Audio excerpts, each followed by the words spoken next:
सभी दोस्तों से नमस्ते। हमारे यूट्यूब चैनल पे आप लोगों का स्वागत है। एक छोटा सा प्यारा सा गजानन के गीत सुनाने चलते। गीत अच्छी लगे लाइव सब्सक्राइब करें, कमेंट में बताएं गीत कैसी है, क्योंकि गजानन के इतने समय बहुत धूम है, इसीलिए हम लोग गजानन के गीत सुनाने चल रहे हैं। और हमारा चैनल का नाम है कुसुम लोकगीत 01। 7 और 8 के बीच में हमारा लोग के गाना गीत पड़ता है। गीत अच्छे लगे लाइव सब्सक्राइब करें, कमेंट में बताइए कैसे, चाहे जिस पे सर्च करेंगे आ जाएगा यूट्यूब।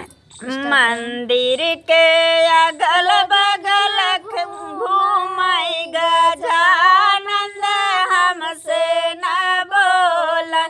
मंदिर के अगल बगल घूमाई गजानन हमसे न बोला। हमसे न बोला प्रभु, हमसे न बोला। मंदिर के अगल बगल घूमाई गजानन हमसे न बोला। ब्रह्मा से बोला हो, विष्णु से बोला।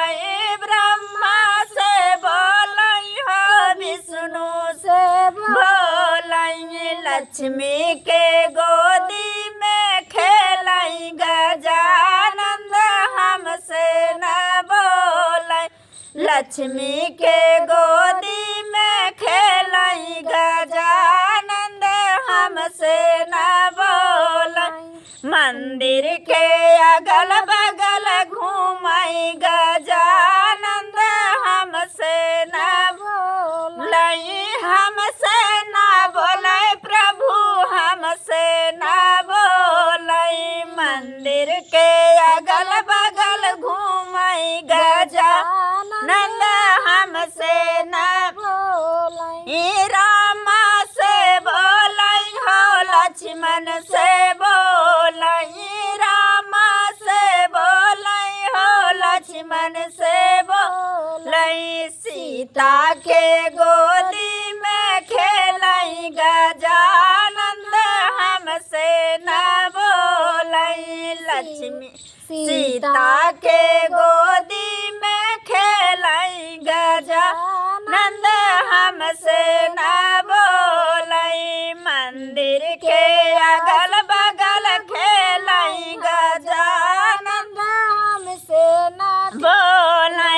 मंदिर के अगल बगल घूमाई गजानन हमसे न बोला। हमसे न बोला प्रभु, हमसे न बोला। मंदिर के अगल बगल घूमाई गजानन हमसे न बोला। शंकर जी से बोला हो, नंदी जी से बोला।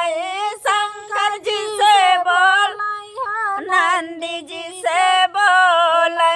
गौरा के गोदिया में खेलाई गजानन हमसे न बोला।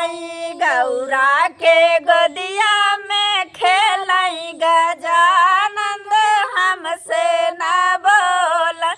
मंदिर के अगल बगल घूमाई गजानन हमसे न बोला। हमसे न बोला प्रभु, हमसे न बोला।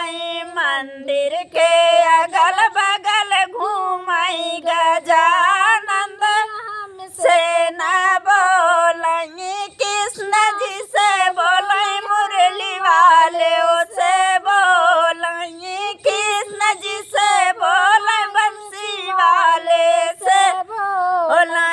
राधा के गोदी में खेलाई गजानन हमसे न बोला।